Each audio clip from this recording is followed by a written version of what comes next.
Hi, BookTube, it's Amy. I thought I would do a little Sunday Reads video here, show you some of the things I've been reading over the course of this weekend.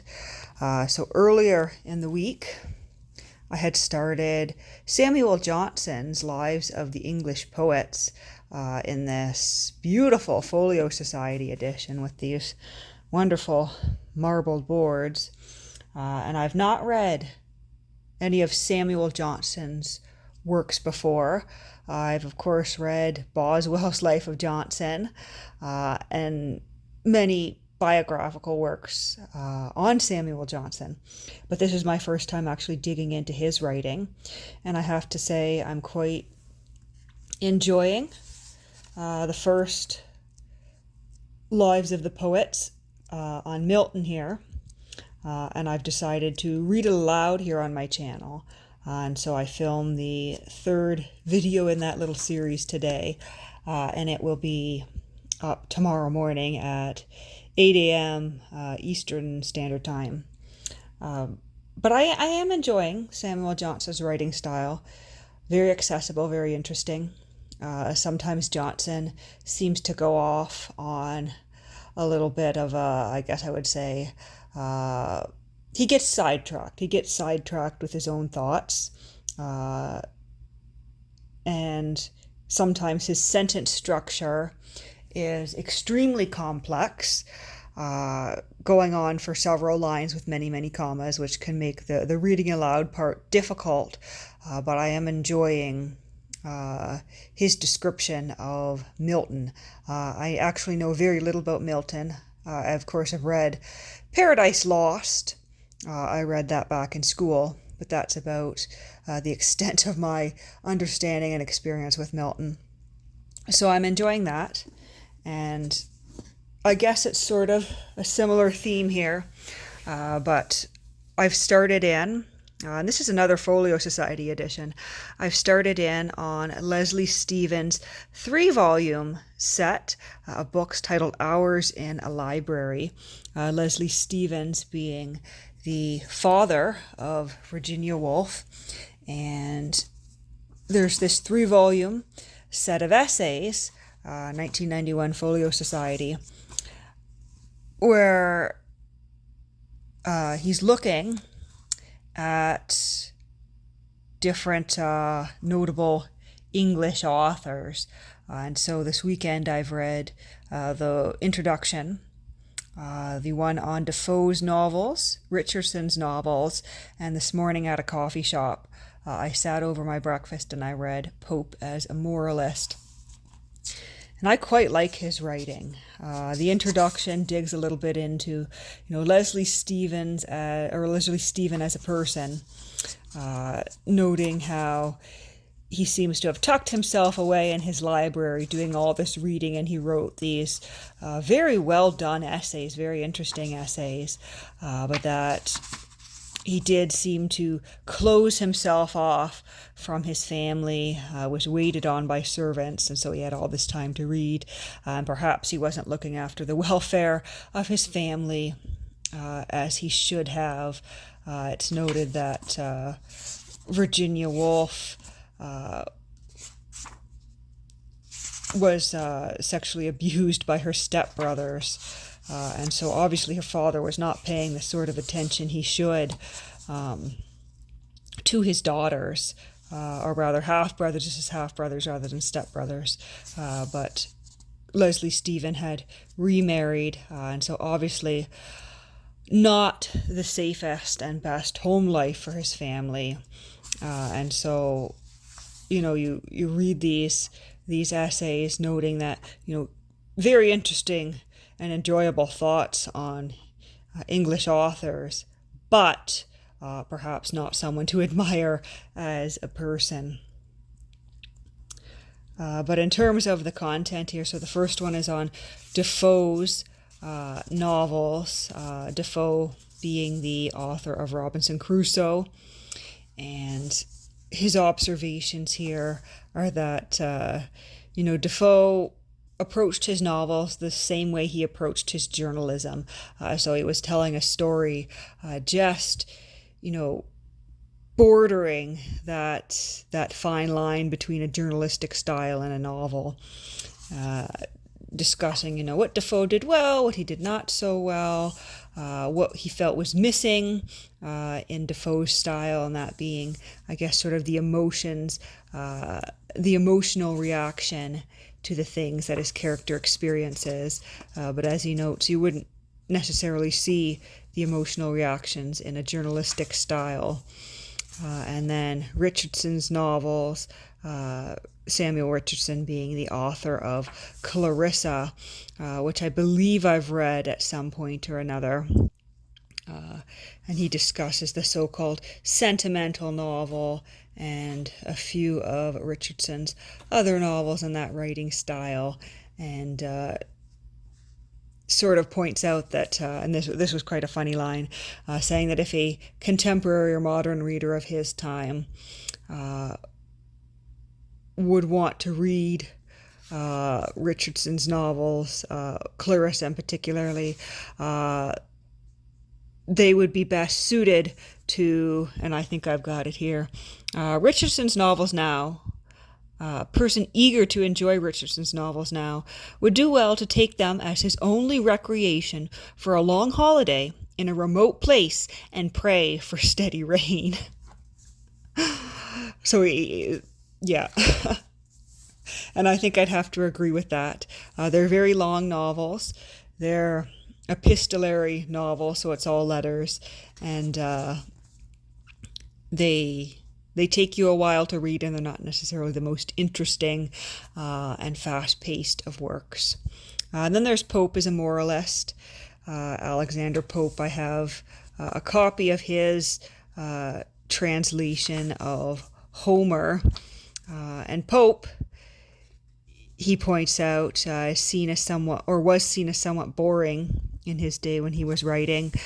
Pope is accused of, stating things that are rather obvious. And what he says is that, yes, they seem obvious and like overworked and done to us now.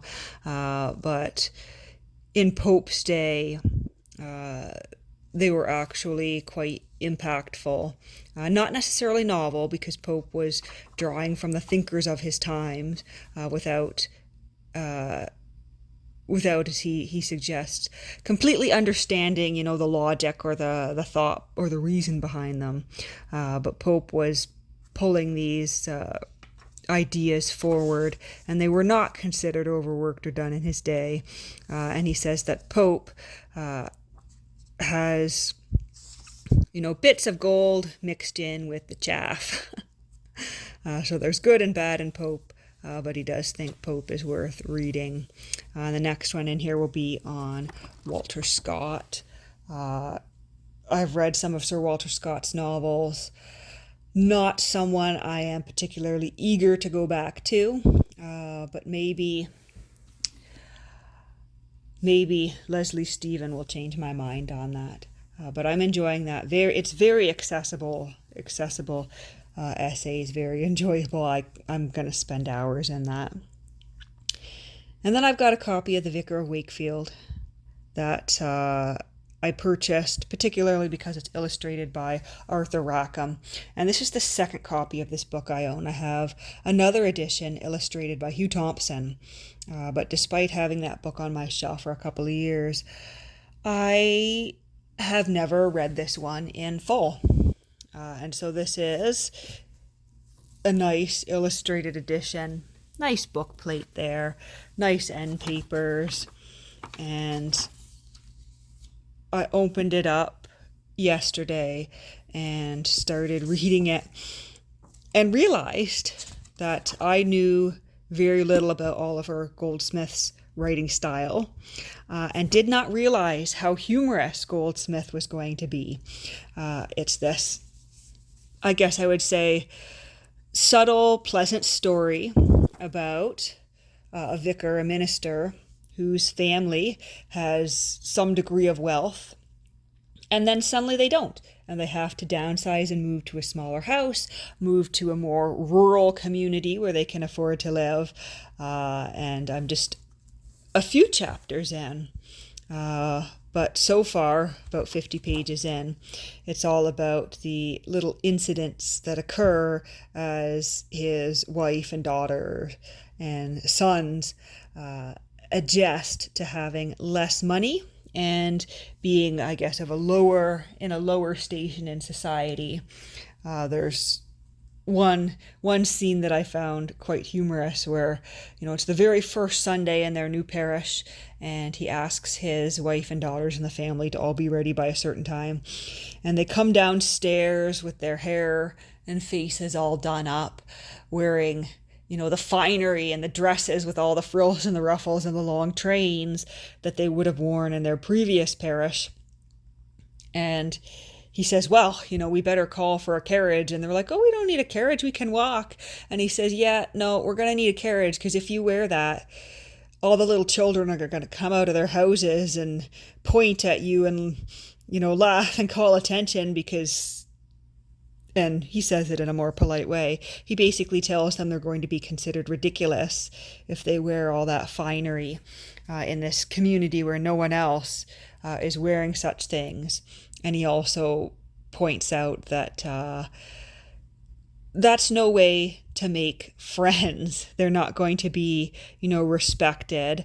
They're going to be seen as a little bit ridiculous and perhaps people who are not approachable and who believe they're somehow above everybody else in this parish.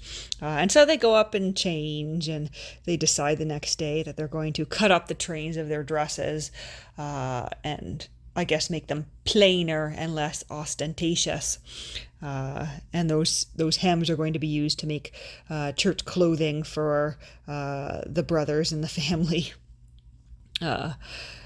But reading that, I kind of likened it to, it'd be like if you lived in, I don't know, some average rural village or town, and there was a new minister and his family decided to show up, dressed head to toe in Gucci, wearing Birkin bags. You would probably be heavily gossiped about and seen as a little bit ridiculous, and as someone who, thinks they're better than everybody else.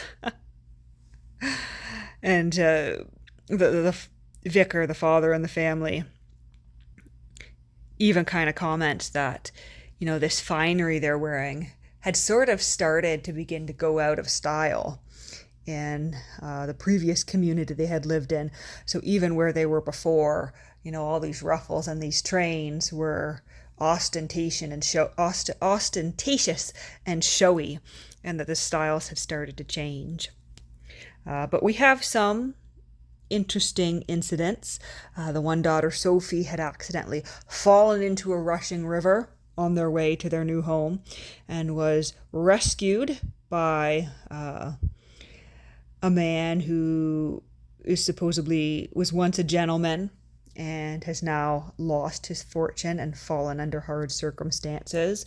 And I do wonder if there's going to be a romance blooming there, and perhaps we're going to find that man's fortune wasn't lost after all, and they've met another gentleman in the neighborhood, Mr. Thornton, or Thornhill, one of those, who is actually their landlord, and has sent them a nice piece of venison and is maybe showing attention to one of the daughters.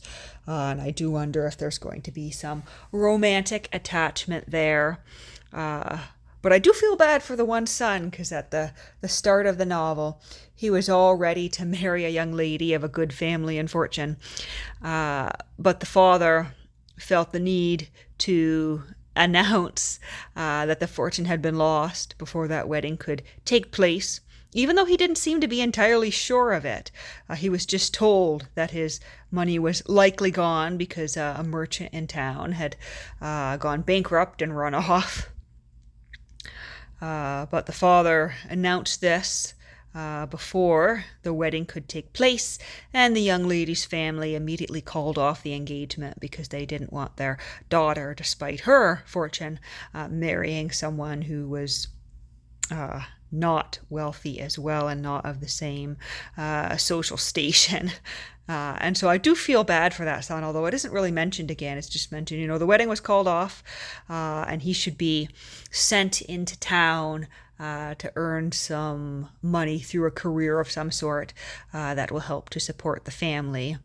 I do find it quite funny. There is a younger son in the family who is constantly reading, the classics. I think it's like Greek and Roman and classics and philosophy and whatnot. And he keeps trying to bring it into conversation and keeps being shut down and made fun of because of it. But it's absolutely delightful so far. And I think as soon as I finish this video, I am going to read a couple more chapters of this, but definitely worth it.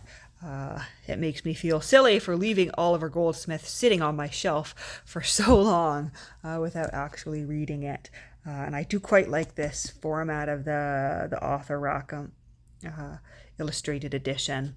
The font is nice, the pages are nice and large, and it's just a very accessible version to read, perhaps more so than the Hugh Thompson illustrated edition I have, which the pages much smaller, and perhaps that's why I haven't read it, because it's physically not as pleasant to read as this copy is.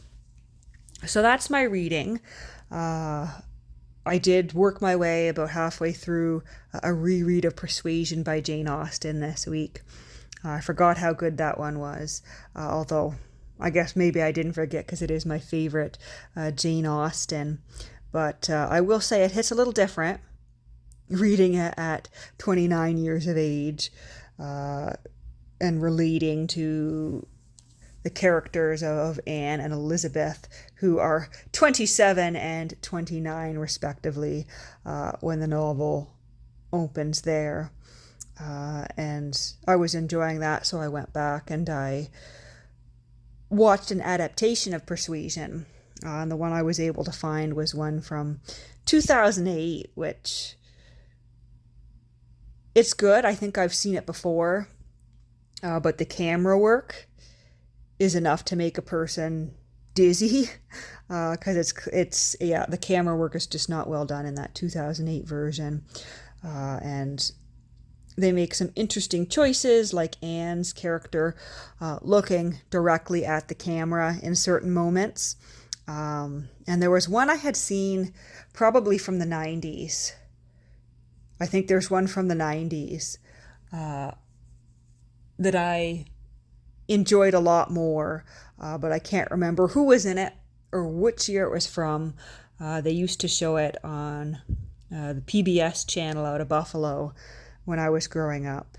And so I've got to track down that one because I would much rather watch that adaptation than the 2008 one. And whatever that, I think it was on Netflix or Amazon Prime last year or the year before, there was an absolutely horrible adaptation that I watched, and that was utter trash, and I'll never watch that one again. But I'm on the search for a decent adaptation of Persuasion. So that's my reading, and I'll leave it at that.